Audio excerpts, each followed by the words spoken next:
같이 보도록 할게요. 사무엘상 28장 6절 7절 같이 읽도록 하겠습니다. 네. 사무엘상 28장 6절 7절 같이 읽도록 하겠습니다. 시작. 사울이 여호와께 묻자오되 여호와께서 꿈으로도 우림으로도 선지자로도 그에게 대답하지 아니하시므로 사울이 그의 신하들에게 이르되 나를 위하여 신접한 여인을 찾으라. 내가 그리로 가서 그에게 물으리라 하니 그의 신하들이 그에게 이르되 보소서 엔돌에 신접한 여인이 있나이다. 아멘. 이제 다음 주면은 기다리고 기다렸던 이제 청년부 담당 목사님이 오실 것 같아요. 특별한 일이 있지 않은 이상. 네, 그래서 아쉽겠지만 오늘까지만 이제 저의 말씀을 들어주시고 우리가 오늘 함께 말씀을 나눌 수 있었으면 좋겠어요. 우리가 지난주에는 하나님의 보호하심과 섭리에 대한 그 신뢰가 깨져버렸던 그 다윗의 모습을 살펴봤었죠. 그래서 라마나옳 하나님께서 가장 나를 강하게 지켜주실 수 있을 것이다 라고 생각했던 그 라마나옳으로 이제 도망을 갔는데 거기까지 선지자 학교가 있었던 그곳까지 사울이 자신을 잡으려고 하는 그런 모습을 보면서 여기서도 하나님이 나와 함께 하셔도 내가 사울이 있는 이 이스라엘에 있는 한 내가 안전할 수 없겠구나 라는 하나님의 그 인도하심과 섭리와 보호하심에 대한 그 믿음이 깨져버리고 그로 인해서 이제 하나님이 없다고 여겨졌던 블레셋 땅 가드로 이제 피난을 가게 됐었죠. 근데 거기서는 이제 생각으로는 골리앗의 칼을 선물로 뇌물로 이제 확보를 해서 가서 이제 내가 좀 이제 안전할 수 있겠다라고 생각을 하고 갔는데 자신의 생각과는 완전히 다르게 오히려 더 비참해지고 더 절망스러운 좌절스러운 그런 상황을 맞게 됐습니다. 그래서 얻은 깨달음이 뭐였습니까? 나의 유일한 피난처는 하나님이시다라는 깨달음이었죠. 지난주에 이렇게 다윗의 모습에서 이제 한 가지 교훈을 살펴봤었고요. 오늘은 28장 전체적인 내용을 통해서 좀 사울의 모습을 우리가 좀 살펴보고 사울의 모습을 통해서 교훈을 좀 얻어보려고 합니다. 28장에서는 아주 흥미로운 언급이 나와요. 바로 사울 왕이 신접한 여인, 그러니까 우리로 치는 무당이죠. 무당을 찾아가서 사무엘의 영혼을 만나는 장면이 바로 그것입니다. 우선 배경을 한번 살펴보면 좋을 것 같아요.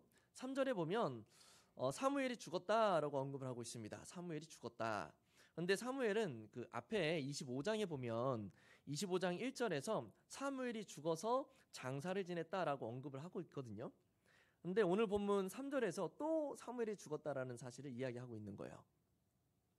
그 사무엘이 죽음으로 인해서 사울 왕에게 나타난 어떤 심경의 변화, 어떤 모습의 변화를 이제 이야기하려고 일부러 다시 한번 언급을 하는 겁니다.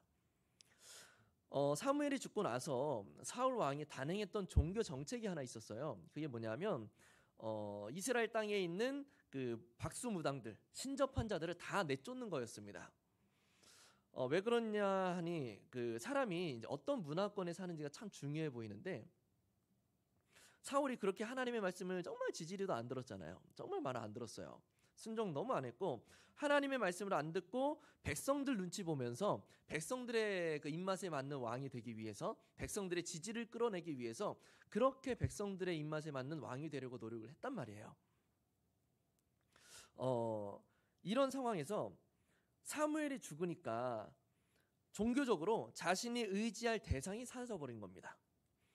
이제 자신이 순종을 하든 안 하든 하나님의 뜻을 알려줄 대상이 지금 없어진 거예요. 유일하게 사무엘이 사울 왕을 질책하면서 하나님의 말씀을 계속 전해줬는데 그 사무엘이 지금 죽은 겁니다. 사무엘이 없으니 나라도 뭔가를 좀 해서 하나님이 우리를 버리지 않으실 것 같다라는 생각을 내가 뭔가를 해야지 하나님이 우리를 버리지 않으실 거야 라는 생각을 이제 하게 된 겁니다. 사울이. 그래서 하나님께 지금이라도 잘 보이려고 단행했던 그 정책이 바로 박수무당들을 내쫓는 그 일이었던 거죠. 하나님 말씀을 지지리도 안 들었지만 여호와를 섬기는 그 문화권에서 살았던 사울이었기 때문에 그나마 이런 모습이라도 보일 수가 있었다라는 거죠. 마찬가지로 우리도 어떤 문화권에 사는가, 어떤 문화에 우리가 물들어 있는가, 영향을 받았는가가 참 중요해요. 그래서 이 교회의 문화가 참 중요합니다. 어떤 가치관을 가치관을 가지고 사느냐, 이게 아주 중요하다라는 거죠. 그것에 따라서 우리의 삶의 모습이 달라지게 되고 방향성이 판이하게 달라질 수 있기 때문에 그런 거예요. 아무튼 그렇게 종교 정책을 단행을 했는데 얼마 후에 4절을 보면 블레셋이 이스라엘을 침략해서 수넴이라는 곳에 진을 쳤다라고 언급을 하고 있습니다. 블레셋이 쳐들어오니까 진을 치기는 했는데 이제 방어를 해야 되니까 사울도 이제 군대를 이끌고 진을 쳤어요. 길보아 산에 진을 쳤는데 진을 치긴 했는데 겁이 난 거예요. 너무 무서운 겁니다. 이거 어떻게 하냐? 불안해서 안 되겠다. 여호와께 제사를 드리고 이 전쟁을 해야 되냐 말아야 되냐, 이 전쟁을 하면 우리가 이길 수 있냐 없냐를 여호와께 물었죠. 물었는데 하나님이 아무런 응답도 안 해주세요. 그러니까 더 불안해집니다. 하나님이 만나주시지 않으니까 두려움이 사울의 마음을 막 지배하기 시작을 하는 거예요. 그 두려움으로 인해서 사울의 마음이 신접한 여인이라도 찾아가서 사무엘의 영혼, 그동안 영적으로 종교적으로 내가 의지했던 그 사무엘의 영혼이라도 내가 불러내서 물어야겠다라는 생각을 하게 만든 겁니다. 사울 왕의 마음이 지금 얼마나 불안해하고 있는지를 지금 지도를 보면 알 수 있거든요. 지도 한번 열어주시겠어요?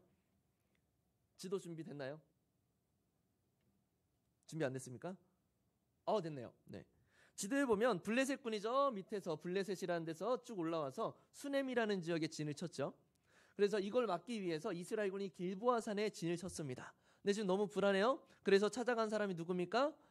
박수무당, 신접한 여인이었죠. 그 신접한 여인이 어디 있었어요? 수넴 위에 있는 엔돌이라는 지역이었습니다. 지금 블레셋이 언제 쳐들어올지를 모르는 상황이에요. 블레셋이 우리 모래에 너네 칠 거다, 이게 아니라 딱 진을 쳐놓고 언제든지 침략할 수 있는 준비를 다 끝내놓은 상태입니다. 수넴에서. 그런데 그런 상황에서 신접한 여인을 만나고 와야 되는 거예요. 지금 사울은. 그러면 뺑 둘러서 갈 수 있겠습니까? 안 되죠. 빨리 갔다 빨리 와야 되는 거예요. 그런데 지금 엔돌의 신접한 여인을 만나려면 수넴에 있는 블레셋군의 근처를 지나가야 되는 겁니다. 직선거리로 가려면. 굉장히 위험한 거리가 되는 거예요.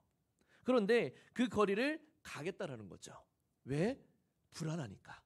지금 이대로는 내가 못 살겠으니까 빨리 가서 사무엘의 영혼을 빨리 만나고 내가 돌아와야 내가 좀 살겠다라는 마음에 불안함이 있는 거예요. 그래서 빨리 갔다 빨리 내가 돌아오겠다라고 작정을 하고 실제로 가죠. 엔돌로. 지금 사울 왕의 마음이 너무너무 불안한 겁니다. 지도 내려주세요. 얼마나 위험해요. 지금 자신이 엔돌의 신접한 여인 만나러 간다고 이렇게 난리치다가 이게 소문이라도 나서 첩보가 들어가서 붙잡히기라도 하면 이 전쟁은 그냥 끝나는 것뿐만 아니라 자기 목숨은 죽은 목숨이에요. 그때 당시에는 전쟁을 해서 왕이 사로잡히면 그냥 죽였거든요. 사울은 지금 이 불안함 때문에 신접한 여인을 만나야 되겠다라는 생각에 사로잡혀서 그 위험한 길을 마다하지 않고 떠나게 되는 겁니다. 블레셋으로 인한 공포가 사울을 그렇게나 절박하게 만들었다라는 거죠. 신기한 거는 사울이 변장을 하고 엔돌의 그 신접한 여인을 이제 찾아가 만나는데 그곳에서 정말로 사무엘의 영혼을 만나게 됐다라는 사실이에요. 아주 신기한 일이죠.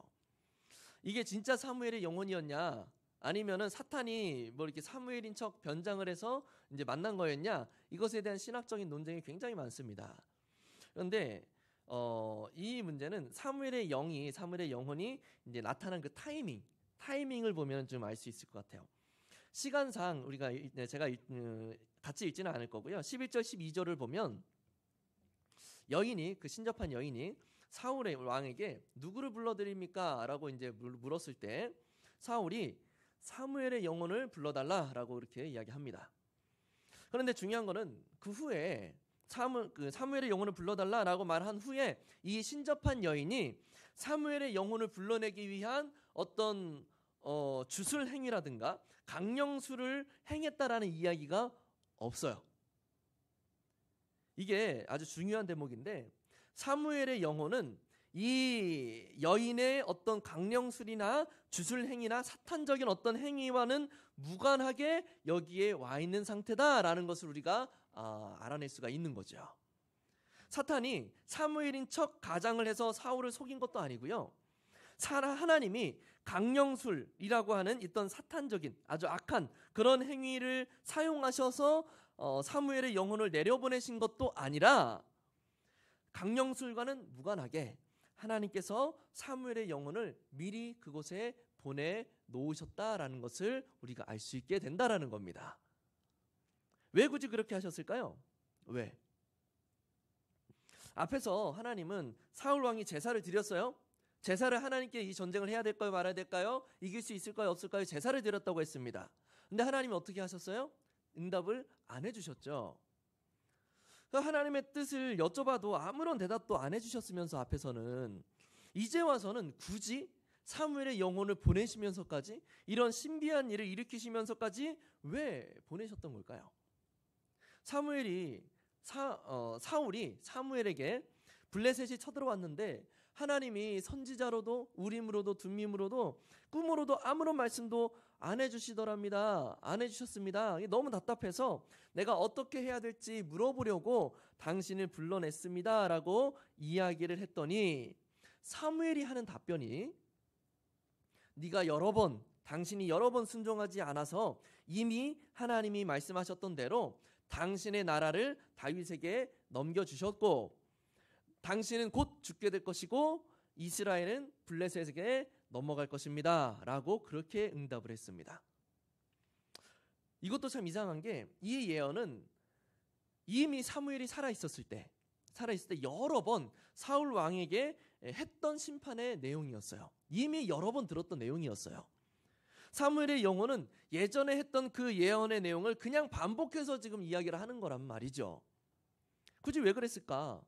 아니 사무엘을 보내지 않으셔도 사울 왕은 곧 있을 이 전쟁에서 죽거든요. 길보아산에서 죽습니다. 그러니까 사무엘을 보내지 않으셔도 사울 왕은 곧 죽을 거고 하나님이 말씀하신 대로 이스라엘은 다윗에게 넘어갈 건데 굳이 사무엘을 보내실 이유가 있으셨나? 이미 내가 사울을 버렸다 말씀하셨고 너의 나라가 끝날 것이다 라고 말씀하셨고 다윗에게 넘어갔다 너의 나라가 라고도 말씀하셨고 너 곧 죽는다 이런 언질 자체도 굳이 줄 필요도 없이 다 말씀하셨는데 알아서 그냥 전쟁 중에 죽게 내버려두면 될 건데 왜 굳이 사무엘을 보내셨냐라는 겁니다. 여기에는 사울의 나라가 당신의 나라가 이제 곧 무너집니다 라는 사실을 거듭 다시 한번 암시하셔서 그 예언이 확실하게 이루어질 것이다 라는 사실을 다시 한번 확증해 주시려고 사무엘을 보내신 거예요. 이게 첫 번째 이유고요. 우리가 좀 더 중점적으로 살펴보고 싶은 의미는 사울 개인을 향한 하나님의 의도가 있었습니다. 사울 왕의 재위 기간이 약 40년 정도였습니다. 상당히 오래 재위했죠. 그런데 사울은 왕이 되고 얼마 안 지나고 나서부터 하나님의 말씀을 안 들었어요. 그리고 이제 곧 하루 이틀 뒤면 이제 죽게 될 그 순간까지도 신접한 여인을 찾아가서 이렇게 악한 행위를 요청할 정도로 끝내 하나님의 말씀을 잘 안 들었단 말이에요. 불순종했어요. 그렇게 하나님을 거부하면서 살다가 이제는 정말로 사울 왕이 죽을 시간이 얼마 남지 않은 겁니다. 하루 지나면 이제 죽게 되는 거예요. 그 순간에 하나님께서 사무엘을 보내셔서 사울 왕에게 너의 죽을 날이 얼마 남지 않았음을 말씀하셨던 이유는 이제 너 정말로 얼마 안 남았어. 이제 너 정말로 이제 네가 죽을 때가 얼마 안 남았어. 그러니까 제발 회개하고 나에게 돌아와 라고 말씀하시는 거예요. 정말 사울을 향해서 안타깝게 호소하고 계신다라는 거죠. 사울을 향해서 이미 내가 너를 버렸다라고도 하셨고 이제는 내가 너의 대적이 되겠다고도 하셨고 너의 나라를 끝장내고 너를 죽게 함으로 다윗의 나라가 세워지게 할 것이다 라고도 하셨지만 하나님은 여전히 사울을 향해서 애타는 마음을 지니고 계셨다라는 거죠. 로마서 11장에서 로마 교회에 있는 이방인 성도들에게 바울이 하는 말이 있습니다. 너희가 원래는 이방인들에게 하는 말이에요. 너희가 원래는 돌 감람나무의 가지였는데 하나님의 은혜로 좋은 감람나무에 접붙임을 받게 되었다. 원래 이 나무에, 이 좋은 감람나무에 달려있지도 않았던 너희도 접붙임을 받았는데, 원래 이 좋은 나무에 있다가 떨어져 나가게 된 이스라엘 백성들은 얼마나 더 하나님이 그렇게 은혜를 베풀어 주시겠느냐라고 이야기를 합니다.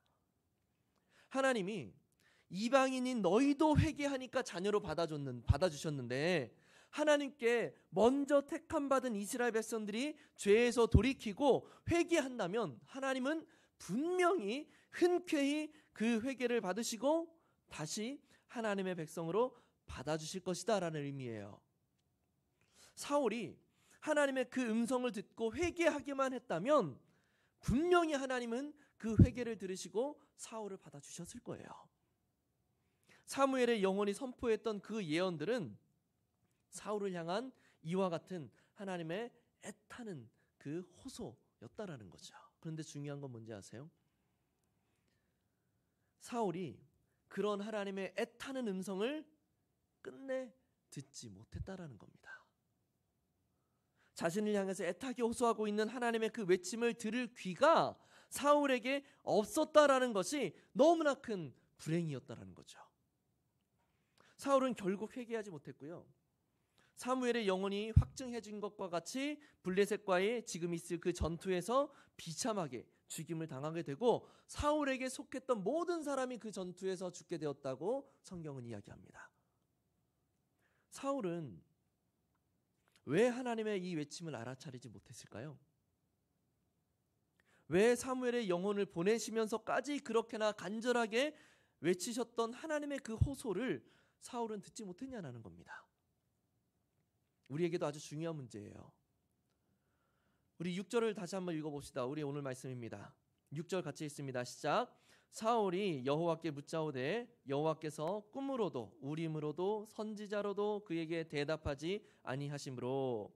사울이 하나님의 그 마지막 호소를 듣지 못했던 이유는요, 하나님의 메시지가 사울에게 완전히 끊어져 버렸기 때문에 그랬어요. 그나마 사무엘이 있었을 때는 그게 책망이든 질책이든 어쨌든 하나님의 말씀이 사무엘을 통해서 사울에게 전달이 되었는데 이제는 그것마저 완전히 끊어져 버리게 된 겁니다. 그리고 애초에 사무엘이 하나님의 메시지를 알려줘도 그걸 들을 수 있는 귀가 사울에게는 없기도 했었고요. 한마디로 사울은 평생을 하나님의 말씀과 완전히 단절되어서 살았다라는 거예요. 그게 이유였습니다. 하나님의 말씀과 그 메시지에 단절된 삶을 살아왔더니, 하나님과의 소통이 완전히 단절된 삶을 살아왔더니 결국 하나님께서 주시는 그 직접적인 마지막 외침마저도 사울은 받아낼 수가 없었다라는 것이죠. 하나님이 만나주시지 않으니까, 하나님으로부터 오는 그 메시지가 없으니까 한없이 두려워지는 거예요. 네, 우리 앞에 진치고 있는 그 블레셋의 전투력을 보니까 딱 눈에 봐도 우리가 감당할 수 없을 것 같거든요. 그런데 하나님의 음성은 들리지 않아요. 그러니까 불안함에 미치겠는 겁니다. 자꾸 다른 것들을 찾게 되는 거예요. 그리고 결국 하나님을 바라볼 수가 없게 되는 거죠. 우리도 마찬가지입니다.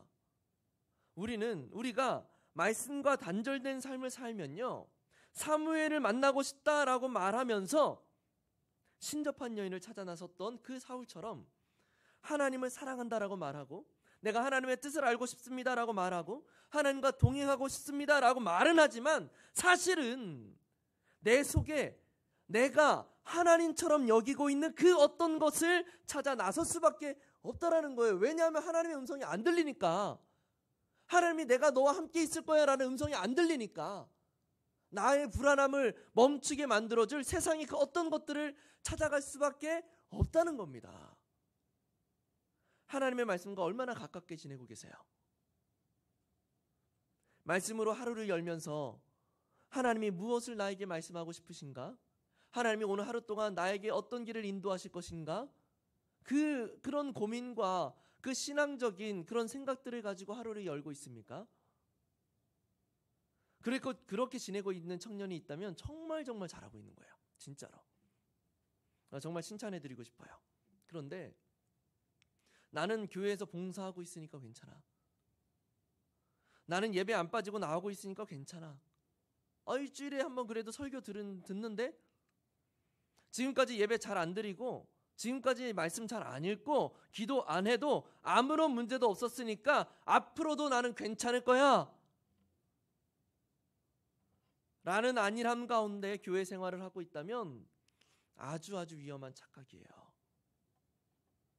사울의 왕국이 위기를 맞았을 때 그 위기의 출발은요, 사울로부터 시작됐습니다. 그리고 사울의 위기는 하나님과의 소통이 단절되고 하나님의 말씀이 끊어져 버린 것으로부터 시작이 됐어요. 우리가 정말로 하나님과 동행하는 삶을 살고 싶고 그리스도인다운 삶을 살고 싶고 하나님의 인도와 도우심을 받는 삶을 살고 싶은 마음이 있고 내 믿음과 신앙이 자라갔으면 좋겠다라는 마음이 있다면, 그렇다면 하나님의 말씀을 가까이 하지 않고 그 말씀에 내가 더 깊이 나아가려고 하지 않고 그 말씀을 더 깊이 깨닫기 위해서 신앙서적을 읽지도 않고 묵상하지도 않고 그 말씀을 가까이 하지 않는 그런 모습에 대해서 굉장한 경각심을 가져야 되는 거예요. 그런 마음들이 있다면 내가 성경을 읽지 않고 배우고 있지 않음에도 불구하고 경각심이 일어나지 않고 있다면 무서워해야 되는 겁니다. 애통해야 되는 거예요. 그건 분명히 심각한 상황에 빠져 있는 겁니다. 내가 교회에서 어떻게 생활하고 있든 상관없어요. 내가 봉사를 2개, 3개씩 하고 있어도 상관없는 거예요. 이거는 정말로 민감하고 정말 중요한 문제입니다. 말씀을 맺어볼게요.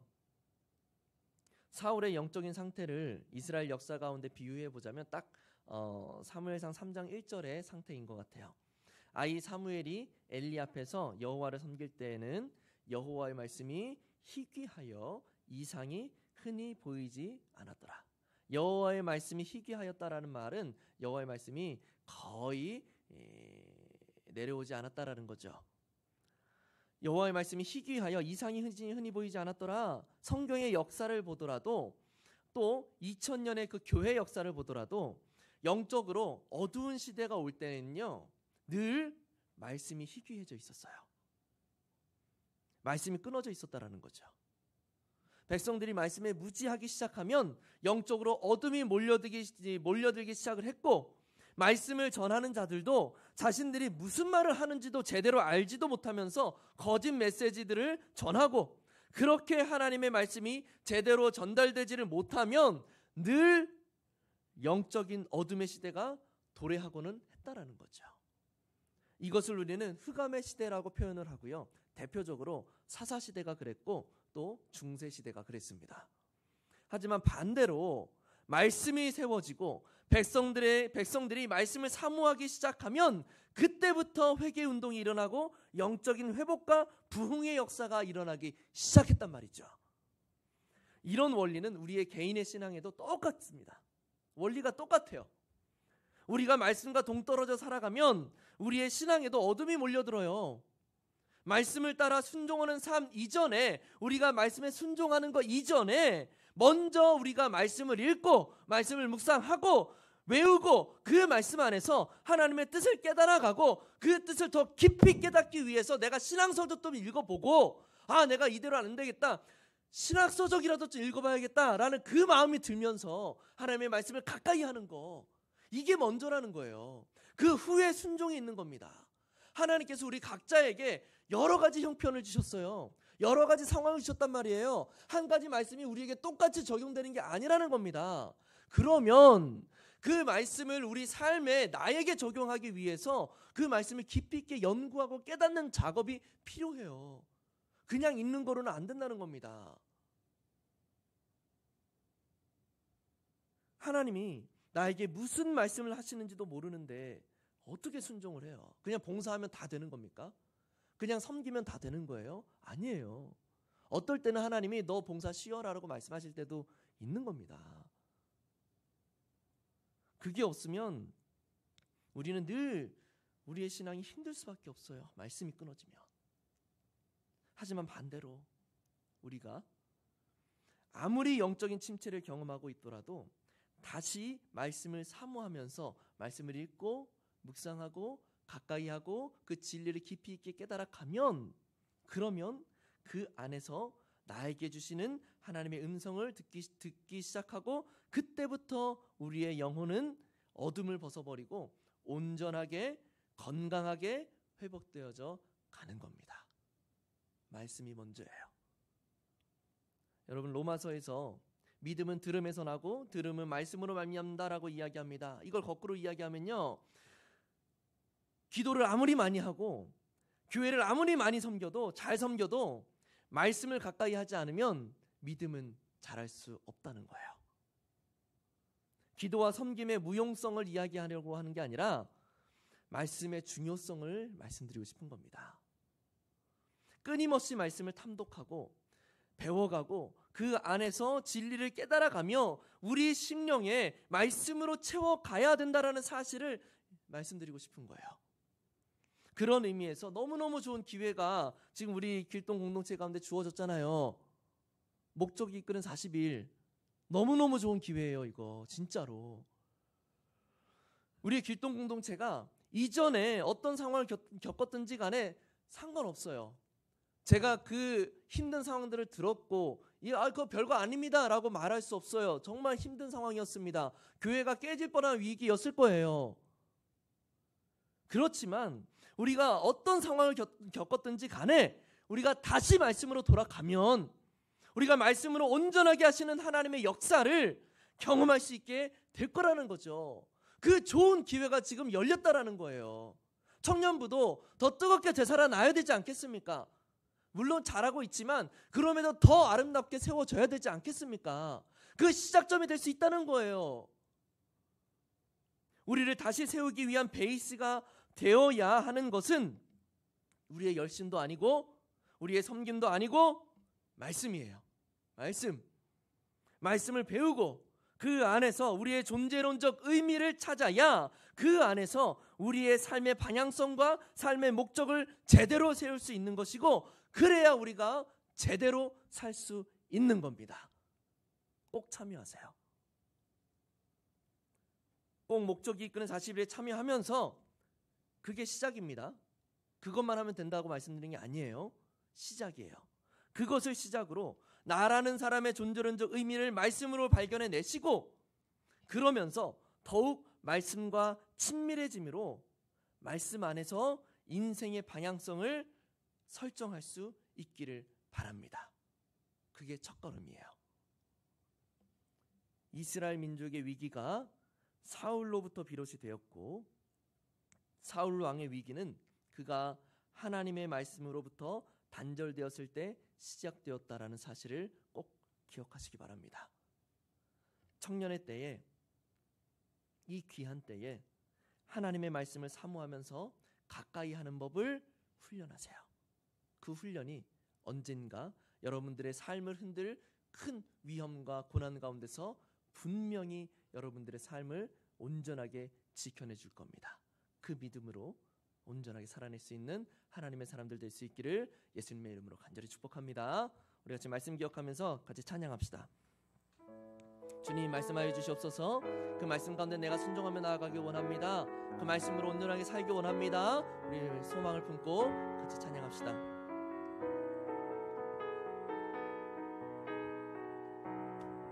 말씀이신 예수,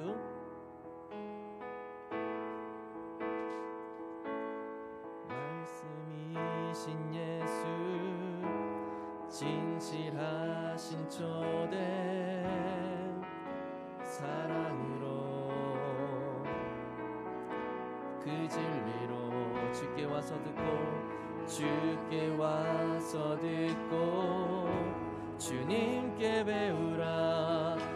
몸으로 보이신 예수께, 말씀이신 예수, 말씀이신 예수, 진실하신 초대 사랑으로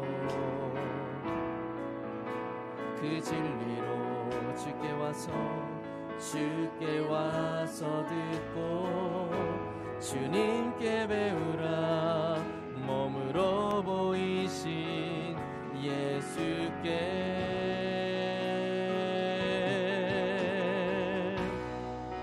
주님 말씀하소서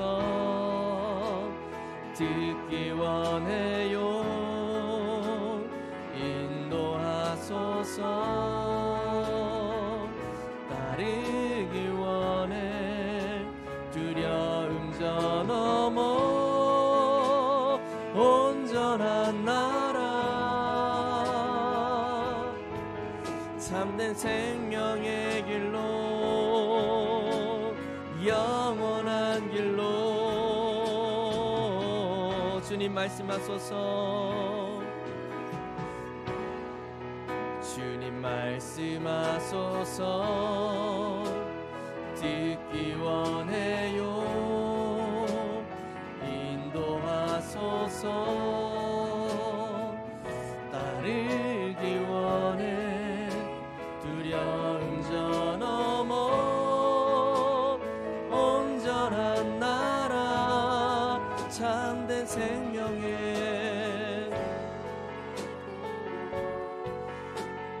영원한 길로 주님 말씀하소서 주님 말씀하소서 듣기 원해요 인도하소서 따르기 원해 두려움 저 넘어 온전한 나라 참된 생명의 길로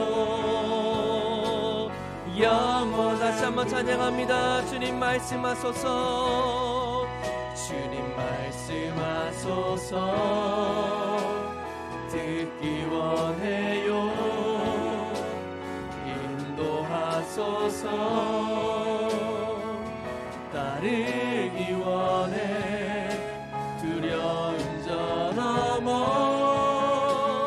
온전한 나라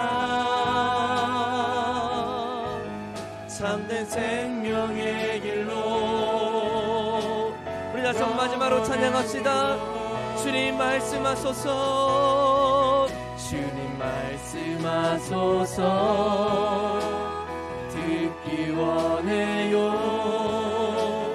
인도하소서 따르기 원해 아멘 두려움 저 넘어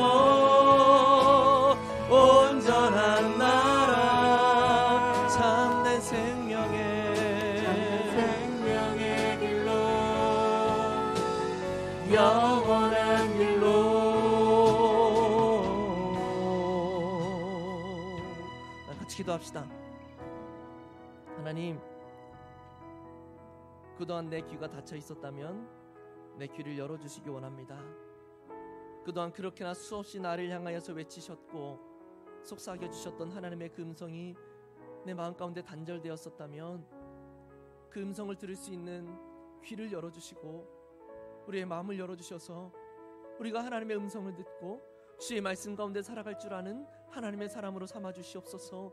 그래서 하나님이 원하시는 뜻이 무엇인지 하나님께서 나에게 말씀하시고자 하는 것이 무엇인지를 날마다 깨닫고 그 말씀으로 하루하루를 살아낼 수 있는 하나님의 사람들 될 수 있도록 붙들어 달라고 같이 기도하시고 더불어서 우리 교회가 함께 하고 있는 우리 목적이 이끄는 40일 참여할 수 있도록 상황과 여건 허락해 주시고 무엇보다도 그 시간을 사모할 수 있는 마음을 더해 주셔서 나의 삶 가운데 말씀이 회복되는 그 시작이 될 수 있도록 주님 붙들어 달라고 우리 말씀을 기억하며 또 우리 목적이 이끄는 40일을 위하여서 우리 같이 주여 한번 부르짖고 간절하게 기도하며 나아가겠습니다.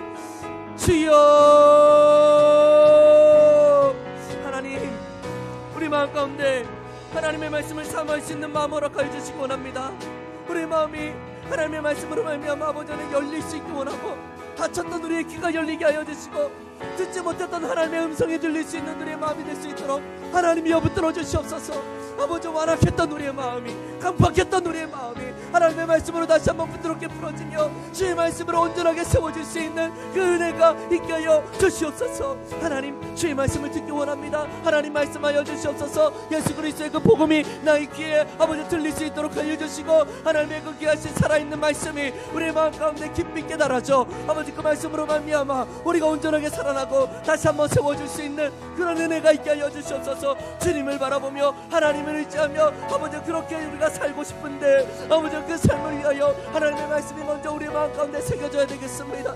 그 말씀을 사모해야 되겠습니다. 그 말씀을 깨달아가야 되겠습니다. 그 말씀을 읽고 깨닫고 묵상하며 그 말씀을 연구하고 그 가운데 주님의 말씀의 기쁜 그 뜻을, 그 진리를 우리 마음 가운데 깊이 새겨 그 가운데 주님 말씀으로 살아낼 수 있는 하나님의 사람들 될 수 있도록 할아버지여 붙들어 주시옵소서. 또 아버지 하나님 그 시작점이 우리 아버지 하나님 목적이 이끄는 40일이 될 수 있기 원합니다. 아버지 하나님 그 40일을 통하여 정말로 하나님의 말씀이 깨달아지고 우리의 존재론적인 그 의미를 찾아가며 우리의 삶의 목적과 우리의 방향성이 하나님의 말씀 가운데 굳건하게 온전하게 바르게 세워질 수 있는 그런 기회로 삼을 수 있도록 하나님이 붙들어 주시옵소서. 하나님의 말씀에 회복되는 그 기회가 되게 하여 주시고 아버지 그 말씀을 통하여서 우리의 삶이 온전하게 그리스도인으로 하나님의 백성으로 귀한 하나님의 사람으로 세워질 수 있도록 아버지와 붙들어 주시옵소서. 하나님 우리를 향하여서 외치고 계시는 하나님의 그 음성을 우리가 들을 수 있도록 하여 주시고 하나님 그 음성으로 말미암아 우리의 마음이 아버지 온전하게 세워질 수 있도록 하나님 붙들어 주시옵소서. 하나님 역사해 주시기 바랍니다. 하나님 역사해 주시옵소서. 우리 다시 한번 기도했으면 좋겠습니다. 우리 청년부에 새롭게 부임하실 우리 목사님을 위해서, 이순종 목사님을 위해서 같이 기도했으면 좋겠습니다. 그를 통하여 하나님께서 역사하실 그 놀라운 일들을 우리가 기대합니다. 그의 입술을 통하여 선포될 그 능력의 말씀들을 우리가 기대하고 그의 일거수일투족 그의 모든 목회가 이 청년부를 아름답게 세워갈 수 있을 줄 기대합니다. 하나님 그를 통하여 놀랍게 역사해 주시고 우리 목사님을 통하여 정말 우리 청년부가 더욱 뜨겁게 일어날 수 있도록 붙들어 달라고 기도해 주시고 또 우리 청년부가 그 목사님과 힘을 합하여 열심으로 하나님을 향해서 일어날 수 있는 그 힘과 능력과 담력과 담대함을 더하여 주시옵소서. 우리 목사님과 청년부를 위해서 다시 한번 주여 한번 부르짖고 간절하게 기도합니다. 주여, 하나님께서 보내시는 귀한 목회자가 있습니다. 이 청년부를 위하여 하나님이 예비하셨고 준비하셨고 이제 곧 보내주실 그 귀한 우리 목사님을 통하여서 우리 청년부가 아름답게 세워져 갈 수 있도록 하나님이여 붙들어 주시옵소서. 하나님이여 그의 입술을 통하여 놀랍도록 선포될 그 능력의 말씀을 우리가 기대합니다. 그 말씀 한마디 한마디가 우리의 마음에 깊이 새겨질 그 순간들을 우리가 기대합니다. 그 말씀을 통하여서 우리의 마음이 변화되어지고 우리의 마음이 주님 앞에서 온전하게 세워지고 아버지 또한 그의 기도를 통하여 상처받은 자들의 위로를 얻게 되고 우리 청년부가 힘을 얻어 아버지 일어날 수 있게 되는 그런 능력의 사역자 될 수 있도록 하나님 붙들어 주시옵소서. 그의 사역 하나하나 그가 원하는 아버지 그 목회 계획과 하나님이 깨닫게 하시는 그 모든 것들이 우리 청년부를 아름답게 세워갈 수 있는 귀한 재료가 될 수 있도록 하나님이 붙들어 주시옵소서. 아버지 하나님 그를 통하여 이곳 가운데 임재하시며 놀랍도록 일하실 하나님의 손길이 보여지게 하시고 하나님의 일하심이 경험되어질 수 있도록 하여 주시고 아버지 하나님 정말로 하나님의 나라가 이곳 가운데 힘있게 세워져 갈 수 있도록 하나님 붙들어 주시옵소서. 또한 그것을 위하여 우리 청년들 한 사람 한 사람이 우리 목사님과 힘을 합하여 우리 청년부 가운데 아버지 아름답게 주님의 나라를 세워갈 수 있도록 하여 주시고 우리 청년들이 하나님 안에서 하나님 힘을 합하여 나아갈 때에 정말로 우리 공동체 가운데 하나님 놀라운 하나님의 능력이 나타날 수 있도록 붙들어 주시고 안 될 것 같아도 믿음으로 선포하며 나아가며 그 가운데 하나님이 주시는 그 담력과 믿음과 아버지의 담대함으로 모든 사역들을 능히 감당할 수 있는 우리 모든 청년부 될 수 있도록 하나님이 붙들어 주시옵소서. 주님만 영광 받으시는 귀한 공동체 될 수 있도록 하나님 붙들어 주시옵소서. 하나님 역사하여 주시옵소서. 하나님 우리 청년부를 얼마나 사랑하시는지 우리가 압니다. 그 놀라운 사랑으로 이제까지 지켜주셨고 함께 예배하게 하셨고 교제하게 하셨고 머물게 하셨습니다. 하나님 주님의 그 사랑이 충만케 하여 주셔서 우리 청년부가 더욱 뜨겁게 일어날 수 있도록 하여 주시고 그 뜨겁게 일어날 수 있는 그 밑바탕 베이스 그 능력이 말씀에 있음을 우리가 다시 한번 기억하면서 말씀을 붙들고 우리가 일어날 수 있는 은혜가 있게 하여 주시옵소서. 하나님, 청년부를 축복합니다. 하나님 안에서 뜨겁게 예배하며 그 가운데 기도하며 찬양하며 나아갈 때에 하나님의 임재가 모든 예배 가운데 경험되어질 수 있도록 하여 주셔서 정말로 하나님은 살아계시는구나, 하나님이 우리의 예배를 받고 계시는구나, 날마다 모든 예배마다 느껴지고 경험되어질 수 있도록, 그리하여 예배 나오는 것이 너무나 기쁘고 기대되어지는 그런 청년부 될 수 있도록 붙들어 주시옵소서. 주 예수 그리스도의 은혜와 하나님의 사랑과 성령의 교통하심이 말씀을 붙들고 다시 회복하며 온전하게 세워지기를 간절히 소망하는 모든 심령들 위에 지금으로부터 영원까지 늘 함께 있을지어다. 아멘.